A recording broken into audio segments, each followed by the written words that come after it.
नमस्कार दोस्तों। आज मैं आपको सुनाऊंगा माँ बाप को जंगल में छोड़ आए एक बहुत ही दर्द भरी कहानी। एक गांव में रामजीलाल और संतोष अपने दो बेटे और बहू के साथ बिल्कुल सुखी रहते थे और अब वो 60 साल से ऊपर के हो चुके थे और वो अपने परिवार के साथ बहुत ही ज्यादा खुश थे और वो दोनों ही अपने दो पोते और एक पोती के साथ खूब हंसी मजाक करते वह उन्हें अच्छी अच्छी कहानियां भी सुनाते थे। लेकिन उनकी दोनों बहुएं बहुत ही खराब थी और वो अपने सास ससुर की बिल्कुल भी सेवा नहीं करती थी। लेकिन ये बात रामजीलाल और संतोष अपने दोनों बेटों को इसलिए नहीं बताते थे क्योंकि वो सोचते थे कि खामखा घर में लड़ाई हो सकती है और वैसे भी हम कितने दिन और जिएंगे।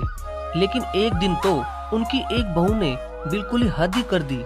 दोपहर के 3 बज गए लेकिन उसने उनको खाना भी नहीं दिया और जबकि उनकी दोनों बहुएं और बच्चों ने कब का ही खाना खा लिया था। अब बेचारा रामजीलाल और संतोष अंदर कमरे में भूखे ही बैठे हुए थे। लेकिन जब उनका पोता उनके पास आया तो उसने फटाक से पूछा कि दादाजी और दादी जी, आज आप दोनों ने खाना क्यों नहीं खाया? तो उसके दादा रामजीलाल ने अपने दुखी मन को छुपाते हुए कहा कि बेटा, तेरी दादी और मैंने तो पहले ही खाना खा लिया। उस वक्त तू खेलने गया हुआ था। इतने में ही दूसरे कमरे से उसकी माँ आ जाती है और अपने सास ससुर से कहती है कि क्या भड़का रहे हो मेरे बेटे को? तुम्हें कुछ काम धाम तो है नहीं, बस यहीं पड़े रहते हो। ये नहीं कि जंगल से थोड़ी लकड़ियां ले आए। दुनिया के सास ससुर दिन भर इतना काम करते हैं मगर तुम दोनों यहीं पड़े रहते हो। तो रामजीलाल ने कहा कि बहू, सास ससुर से इस तरह बात करते हैं? पूरे गांव में इस तरह किसी की भी बहू अपने सास और ससुर से बात नहीं करती होगी। इतना सुनते ही उसकी बहू और भी भड़क गई। अब तो उसने आसमान सिर पर उठा लिया और सास ससुर से लड़ाई करते करते उसे दिन से रात हो गई। अब उनके पति भी अपने काम पर से घर आ गए थे। तभी उन्होंने भी घर में लड़ाई होते देख पत्नी से पूछा कि क्या हुआ? तो पत्नी ने भी 2 की 4 लगा दी। तभी दोनों बेटों ने गुस्से गुस्से में अपने माता पिता रामजीलाल और संतोष को न जाने क्या क्या बुरा भला कह दिया। तो रामजीलाल ने भी अपने बेटों से कहा कि बेटा, तुझे पता नहीं कि आज बहू ने हमें खाना भी नहीं दिया और ये रोज ही हमसे कुछ न कुछ उल्टा सीधा कहती रहती है। तभी इस बात पर उसकी बहू और चिल्लाते हुए कहती है कि हाँ, तुम सबको ही मैं बुरी लगती हूँ।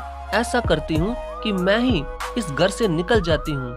तो पत्नी का ऐसा ड्रामा देखकर दोनों बेटों ने अपने माता पिता से कहा कि पिताजी, चलो, अगर तुम्हारी बहू ने तुम्हें एक दिन खाना नहीं भी दिया तो एक दिन खाना नहीं खाओगे तो मर नहीं जाओगे।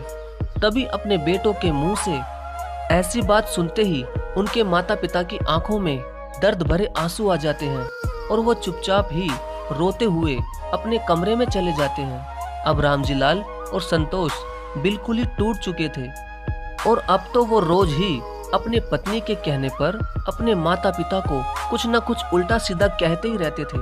तभी एक दिन रामजीलाल के बेटे और बहुओं ने रात में अपने माता पिता को दूर जंगल में छोड़ने का प्लान बना लिया और अगले दिन रामजीलाल के बेटे ने बड़ी ही प्यार से कहा कि पिताजी, आज मैं आप दोनों को कहीं घुमाने लेकर चलूंगा।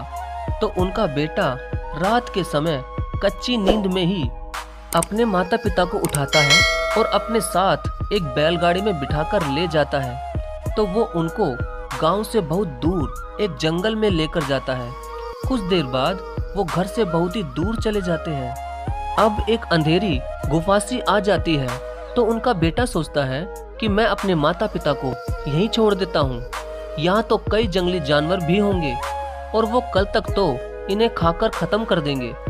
तो वो अपने माता पिता से कहता है कि पिताजी, आप थोड़ी देर यहाँ पर बैठिए, मैं आता हूँ। ये बात सुनकर रामजीलाल की आंखों में आंसू आ जाते हैं और वो सब समझ जाता है। लेकिन अब वो कर भी क्या सकते थे। तभी वो दोनों वहीं एक जगह पर बैठ जाते हैं और अपने बेटे से कहते हैं कि बेटा, जब तक तुम नहीं आओगे तब तक हम यहीं बैठे रहेंगे। जिंदा या मुर्दा। लेकिन उनके बेटे को अपने माता पिता को अकेले छोड़ने में थोड़ी भी शर्म नहीं आई। अब उनका बेटा अपने घर पहुंच जाता है, लेकिन जब वो अपने घर पर पहुंचता है तो सामने उसका 8 साल का छोटा बेटा खड़ा होता है। उसे देखकर रामजीलाल का लड़का चौंक जाता है, तो वो कहता है कि बेटा, तुम इतनी जल्दी क्यों उठ गए? तुम्हें कहाँ जाना है? तभी इतने छोटे बेटे की बात सुनकर रामजीलाल का बेटा खड़ा खड़ा रोने लग जाता है।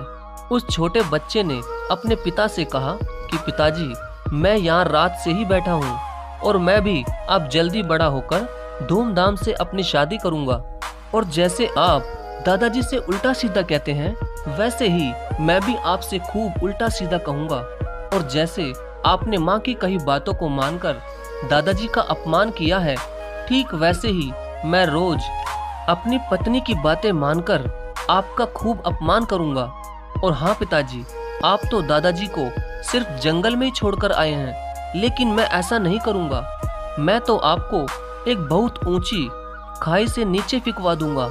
हाँ पिताजी, मैं भी बड़ा होकर आपकी तरह बनूंगा। आज जैसे आपने दादाजी के साथ किया, ठीक वैसे ही कल मैं भी आपके साथ करूंगा। इतना कहकर रामजीलाल का पोता अंदर चला गया, लेकिन उसकी ऐसी बात सुनकर रामजीलाल के बेटे के आंसू तो रुकने का नाम ही नहीं ले रहे थे। और अब उसे अपनी छवि अपने खुद के बेटे में नजर आ रही थी। तभी वो बिना रुके ही रोते हुए अपने माता पिता के पास उसी जंगल में पहुंच गया जहां वो उन्हें मरने के लिए छोड़कर आया था। वहां पहुंचते ही वो अपने माता पिता के पैरों में गिरकर माफी मांगने लगा और उनके माता पिता ने उन्हें तुरंत ही माफ कर दिया। और फिर वो उन्हें अपनी बैलगाड़ी में बिठाकर घर लेकर आ गया। और घर आकर उसने अपने छोटे बेटे से ली शिक्षा से सबको समझाया। और फिर उन्होंने अपने माता पिता को जीवन में कभी भी दुख नहीं दिया।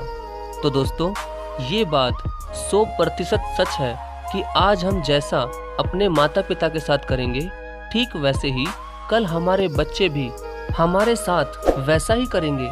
इसलिए दोस्तों, आप हमेशा ही अपने माता पिता के साथ अच्छा ही व्यवहार कीजिए, ताकि आने वाले समय में आपके साथ भी कुछ भी बुरा न हो।